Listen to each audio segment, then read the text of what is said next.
আমাদেরকে আল্লাহ তাআলা দিয়েছেন নিয়ামত হিসাবে। এই সন্তানদের জন্য নিয়ত করবেন, একটা সুসন্তান যদি গড়ে যেতে পারেন, যেই সন্তানটা আপনার শুধু আপনার জন্যে না, আপনার পরিবারের জন্যে না, টোটালি বলবেন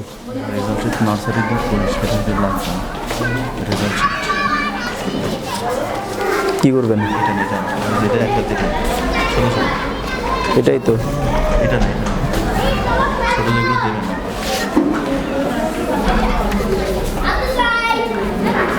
এমন সন্তান গড়ে যেতে হবে। আপনারা আমাদের আশা কি জানেন, যে আমরা এই শিক্ষা দীক্ষা করাচ্ছি, এই বড় বুড়ো হয়ে গেলে আমাদের খাবার দাবার দেবে, একটু খেদমত করবে, দুনিয়া থেকে বিদায় নিয়ে চলে যাব, শেষ না। সন্তান তৈরি করা দরকার, এমন সন্তান যেই সন্তান যুগ যুগ বেঁচে থাকবে। মানুষ বাঁচে তার কর্মের মধ্যে, বয়সের মধ্যে না।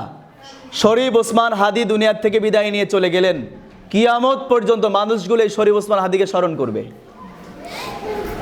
জাতীয় কবি কাজী নজরুল ইসলাম চলে গেছে, কিয়ামত পর্যন্ত মানুষ তার বলবীর উন্নত মমশির এই কবিতা আবৃত্তি করবে এবং তাকে স্মরণ করবে।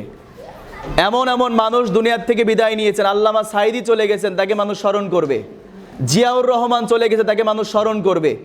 এরকম করে যারা এই জাতির কল্যাণে, এই দেশের কল্যাণে, সমাজের কল্যাণে নিজেদের জীবনটা ব্যয় করে দিয়েছেন, তারা চলে যাবে, কিন্তু কিয়ামত পর্যন্ত মানুষগুলো তাদের জন্য দোয়া করে স্মরণ করবে। আবার এমনও মানুষ আছে, তাদেরকেও মানুষ স্মরণ করবে কিন্তু ঘৃণা ভরে, যেমন কালা জাহাঙ্গীর, এরশাদ শিকদার, এদেরকেও মানুষ স্মরণ করে সন্ত্রাসী হিসাবে। এই জন্যই ভাব সম্প্রসারণের মধ্যে আমরা পড়েছিলাম যে মানুষ বাঁচে তার কর্মের মধ্যে, বয়সের মধ্যে না। এমন সন্তান আপনারা গড়ে দিয়ে যাবেন, এমন সন্তান তৈরি করার লক্ষ্যে দোয়া করবেন এবং চেষ্টা করবেন, যেই সন্তান আপনি মারা গেলেও, আপনার কবরে গেলেও লাভ হবে, এই দেশের, এই জাতির, এই সমাজের জন্য কল্যাণ বয়ে নিয়ে আসবে। এরকম সন্তান গড়ার তৌফিক আল্লাহ তাআলা দান করুন। আমরা ফলাফলের দিকে যাব, তার আগে একটু বলি, এই যে একটা বছর আপনার সন্তান প্লেতে পড়েছে, নার্সারিতে পড়েছে, ক্লাস 1-এ পড়েছে, ক্লাস 2-তে পড়েছে, তো এই সন্তানগুলো, মোবাইল চলছে কেন, মানে মাথা মোটা হলে সমস্যা। এই সন্তানগুলো একটি বছর আপনারা খুব চেষ্টা করেছেন, প্রচেষ্টা চালিয়েছেন, এখন ফলাফল আজকে দিচ্ছে। ফলাফল আমরা আপনাদের সামনে পেশ করব। অনেকের মন হয়তো বা খারাপ হয়ে যাবে, না, এটা মন খারাপ করার বিষয় না। একটা বছর সন্তান কি শিখেছে, এটা হচ্ছে মূল বিষয়। সিলেবাসে প্লেতে 60টা হাদিস ছিল, দেখবেন প্রায় প্রত্যেকটা ছেলে মেয়ে 60টা হাদিসের অর্থ সহ বলতে পারে। ওদের যে মাসাইল ছিল সেগুলোরও বলতে পারে। 29টি হরফ লেখার কথাগুলো লিখতে পারে। আরবিতে 29টি হরফ বলার কথাগুলো বলতেও পারে। ব্যঞ্জন বর্ণ স্বরবর্ণগুলো ওরা চেনে, ক্যাপিটাল লেটার, স্মল লেটারগুলো ওরা চেনে। এই জন্য সবাই যেহেতু চিনে ফেলেছে, বলতে পারে, মুখস্থ বিদ্যা, ওদের মুখস্থর যে একটা যোগ্যতা সেটা অর্জন হয়ে গেছে। এই জন্যে এক ক্লাসের 15 জনই তো আর এক রোল হবে না, এক ক্লাসের 20 জনই তো আর প্রথম হবে না, এক ক্লাসের 30 জনই তো আর প্রথম হতে পারে না। এই জন্যে আশা ছিল প্রথম হওয়ার, আশা ছিল 1 থেকে 5-এর মধ্যে থাকার, আশা ছিল 1 থেকে 10-এর মধ্যে থাকার, হয়তো বা অনাকাঙ্ক্ষিতভাবে থাকতে পারেনি, অথবা 2-1 মার্কের কারণে একটু দূরে চলে গেছে। এই জন্যে তো বাড়িতে গিয়ে যা হাতের কাছে পাবেন তাই দিয়ে পিটাবেন নাকি? তুই করলিটা কি জীবনে, আমার সকল আশায় গুড়ে বালি দিলি, এরকম কোনোভাবেই সন্তানদের উপরে প্রেশার ক্রিয়েট করবেন না। ওই সন্তানটা অন্তত যতটুকু শিখেছে, এতটুকু শেখার প্রয়োজনীয়তা ছিল কি না, এইটা দেখে আপনারা ফায়সালা করবেন। সবাই ভালো করেছে, আমি রেজাল্টগুলো দেখেছি, খাতাগুলো মিলিয়ে দেখেছি, আলহামদুলিল্লাহ সবাই ভালো করেছেন। এই 1-2 মার্ক, দেখা 600 মার্কের পরীক্ষা, কেউ 600 পেয়েছেন, কেউ 600-র ভিতরে 599 পেয়েছেন, কেউ 98 পেয়েছেন, কেউ 97 পেয়েছেন। এই 2-1 কমের জন্যে নাম্বারের রোলগুলো একটু দূরে চলে গেছে, এটা কিন্তু মূল বিষয় না। এই জন্যে আমি চাইবো আপনারা আজকে হাসি মনে, খুশি হয়ে এই রেজাল্টগুলো, মার্কশিটগুলো হাতে নিয়ে যাবেন, নিয়ে গিয়ে ওদেরকে আরও সুন্দর করে ওদের পেছনে শ্রম দেবেন, সময় দেবেন, এবং ওদেরকে আরও সুন্দর করে গড়ার জন্যে অবশ্যই প্রচেষ্টা চালাবেন। এই সন্তানগুলোকে আল হিদায়াতে দিয়েছেন। আল হিদায়া ইসলামিক ইনস্টিটিউট আপনাদের স্বপ্ন বাস্তবায়ন করবে ইনশাল্লাহ।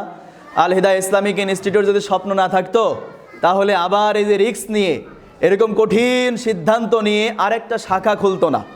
অনেকেরই ভয় হতো বা এরকম হতে পারতো যে আল হিদায়া করেছে হয়তো বা কয়েকদিন পরে হারিয়ে যাবে। না, আমরা হারাতে আসেনি, আমরা গড়তে এসেছি, গড়ে দিতে এসেছি। আমি আমার ভাষায় মাঝে মাঝে বলি যে আমার বুকে কত সাহস কেউ জানে না। এটা আপনারা শুধু একটু দেখতে থাকেন। আল্লাহ তাআলা হায়াতে যতদিন আমাদের বাঁচিয়ে রেখেছেন, আমরা যতদিন বেঁচে আছি, মাথা উঁচু করে এই জাতির কল্যাণে জাতি খেদমতে কাজ করে যাব। কোনো রকমের কোনো কথা, কোনো ঝামেলা, কোনো বাকবিতণ্ডতা, কোনো রকমের পেছনের ভয় আমাদেরকে দমাতে পারবে না ইনশাল্লাহ। কারণ আমরা আল্লাহর জন্য কাজ করি।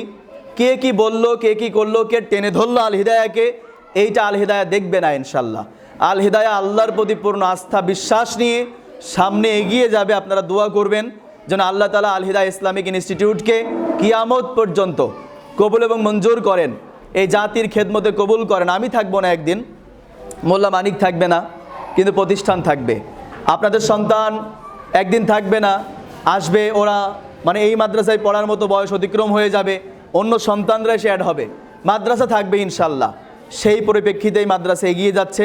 আমার শাখারিদাহ শাখার জন্য আপনাদের কাছে দোয়া চাচ্ছি, আল্লাহ যেন সেটাও কবুল করে নেন। আমার সম্মানিত ভাইয়েরা এখানে আছেন যারা পুরুষ অভিভাবক, তাদের প্রতি আমি কৃতজ্ঞতা জ্ঞাপন করছি। আজকে আমরা ফলাফল প্রকাশ করব। নতুন বছরের জন্যে কিছু সিদ্ধান্ত আমরা নিয়েছি আলহামদুলিল্লাহ। আপনারা জানেন যে মাদ্রাসা সম্পূর্ণটাই নুরানি তালিমুল কোরআন বোর্ড চট্টগ্রাম বাংলাদেশের তত্ত্বাবধানে পরিচালিত। এটা আমাদের সব কিছুই বোর্ড কর্তৃক নিয়ন্ত্রিত এবং পরিচালিত। আল হিদায়া ইসলামিক ইনস্টিটিউট একটা কাজও নিজেদের মন গড়া করে না। প্রত্যেকটা কাজ বোর্ড যেভাবে আমাদেরকে বলেন সেভাবে আমরা করি। এই বোর্ডটা হচ্ছে সারা বাংলাদেশের হাজার হাজার প্রতিষ্ঠান চালাই। আমাদের এই প্রতিষ্ঠানটিও বোর্ডের একেবারে নিয়ন্ত্রণে এবং তত্ত্বাবধানে পরিচালিত হচ্ছে। আমাদের পরীক্ষা, আমাদের বই খাতা কলম যা লাগে সব কিছু বোর্ডের আওতায়, এবং বোর্ড যা বলে আমরা সেভাবেই কার্যক্রম এগিয়ে নিচ্ছি আলহামদুলিল্লাহ। আমাদের নতুন বছরে কিছু সিদ্ধান্ত আমরা নিয়েছি, আরও কিভাবে ভালো করা যায়, কিভাবে আরও সুশৃঙ্খল করা যায়, এই বাচ্চাদেরকে আরও কিভাবে আদবওয়ালা করা যায়। আদবে আউলিয়া আর বেআদবে দেউলিয়া।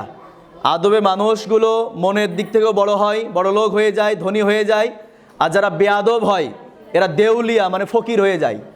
এটা মনের দিক থেকেও ফকির হয়, সমাজের মানুষের কাছেও নিচু হয় এবং সব জায়গায় কলঙ্কিত হয়। এই জন্য আমরা চাচ্ছি এই সন্তানদেরকে আদব, নম্রতা, ভদ্রতা, বিনয় এবং কোমল করে গড়ে তুলব।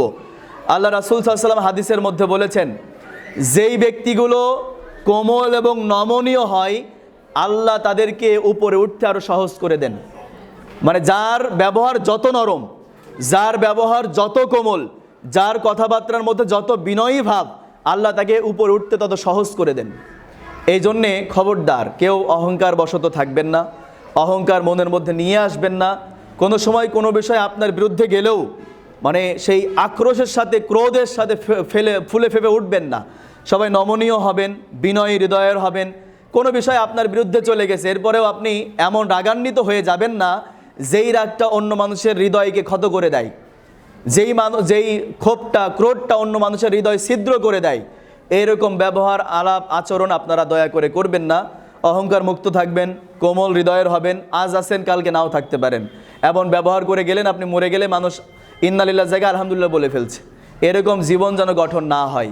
আপনি মরে গেলে যেন মানুষ আফসোস করে দেন, আরে মানুষটা ছিল, ভালোই ছিল, নিয়ে গেছেন, আল্লাহ যেন তাকে মাফ করে জান্নাত দেয়। আর আপনি মারা গেলেন এমন জীবন গঠন করে, মরেছে ঠিক হয়েছে, ও বেঁচে থাকলে আরও ক্ষতি হতে পারতো। এইরকম জীবন গঠন করা থেকে আল্লাহ আমাদের হেফাজত করুন। আগামী বছর আমরা 2026 সালের যে শিক্ষাবর্ষ, এখানে আমরা আমাদের ক্লাসগুলো সুন্দর করছি আলহামদুলিল্লাহ। আমাদের যে নিচের যে ক্লাসটা ছিল ক্লাস 1, সেটা আমাদের যে পরিপাটি করার প্রয়োজন সেটা আমরা করছি। আগামী কাল থেকে কাজ শুরু হবে ইনশাল্লাহ। ওই রুমটার একটু বাড়তি অংশ ছিল, সেটা ভেঙে দিয়ে রং সং করে যেটা করা লাগে সেটা করব, এবং অন্যান্য আরও বিষয়গুলো আমাদের মাথার মধ্যে এসেছে সেগুলো আমরা এগিয়ে নিচ্ছি আলহামদুলিল্লাহ। এবং প্রতি শ্রেণীর শিক্ষার্থীদেরকেই যেন আরও ওরা ভদ্র হয়, নম্র হয়, সে ব্যাপারে ওস্তাদরা ইনশাল্লাহ কাজ করবেন।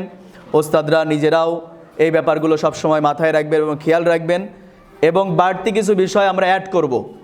হয়তোবা প্লেতে যে সিলেবাস আছে ওর মধ্যেও যাতে ওরা কিছু সূরা শিখতে পারে, কিছু আলাদা কিছু বিষয় ওদের মধ্যে আসতে পারে, কিছু সাধারণ জ্ঞান আসতে পারে।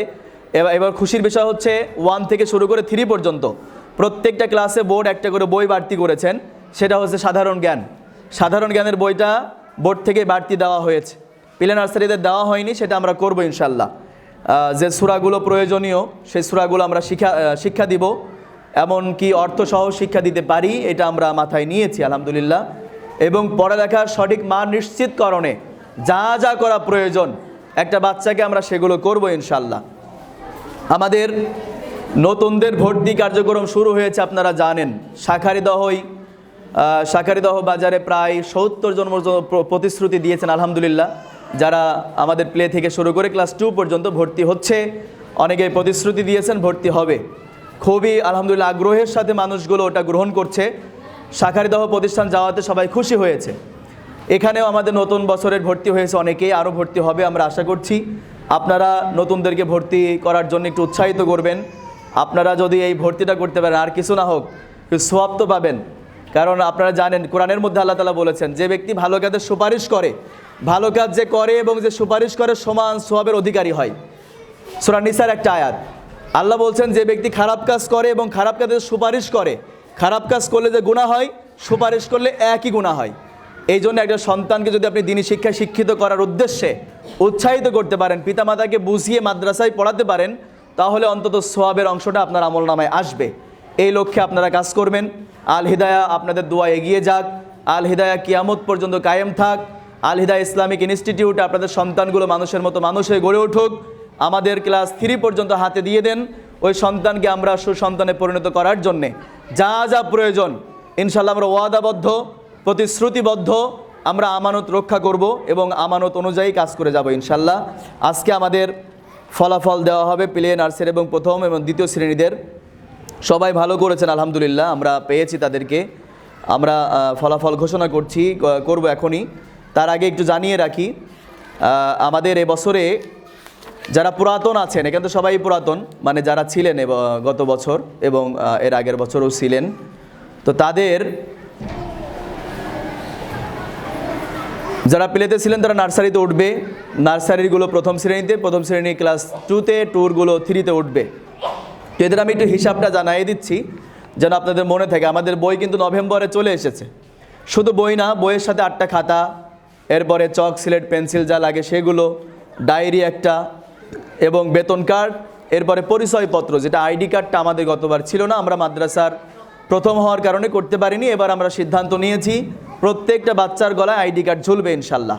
সে আইডি কার্ড সহ আমাদের ক্লাস নার্সারিতে খরচ আসবে হচ্ছে একবারে টোটাল প্যাকেজ 985 টাকা। নার্সারি যারা উঠবে এবার তারা মনে রাখেন 985 টাকা খরচ আসবে। আমাদের অফিসে সব প্যাকেজ করা আছে অলরেডি, আপনারা এগুলো নিয়ে নেবেন।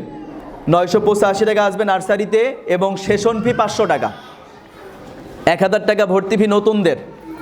আর যারা আপনারা পুরাতন আছেন তাদের শুধু সেশন ফি 500 টাকা, আর বেতনটা হচ্ছে 700 টাকা। যেটা ছিল সেটাই আছে, বাড়াতে পারিনি আমরা, সেখানে দাঁড়িয়ে আছে। 700 টাকা হচ্ছে বেতন, 500 টাকা সেশন ফি, আর 985 টাকা হচ্ছে বই খাতা কলম যা লাগে প্যাকেজ। এই টাকাটা দিয়ে আপনারা এগুলো সংগ্রহ করবেন ইনশাল্লাহ। হ্যাঁ, আর প্রথম শ্রেণীতে লাগবে হচ্ছে টোটাল প্যাকেজ। যারা নার্সারিতে ছিলেন, যারা এবার প্রথম শ্রেণীতে উঠবে, ওদের খরচ আসবে টোটাল প্যাকেজ 1155 টাকা। যা যা আছে বই, সিলেবাস, 8টা খাতা, চক,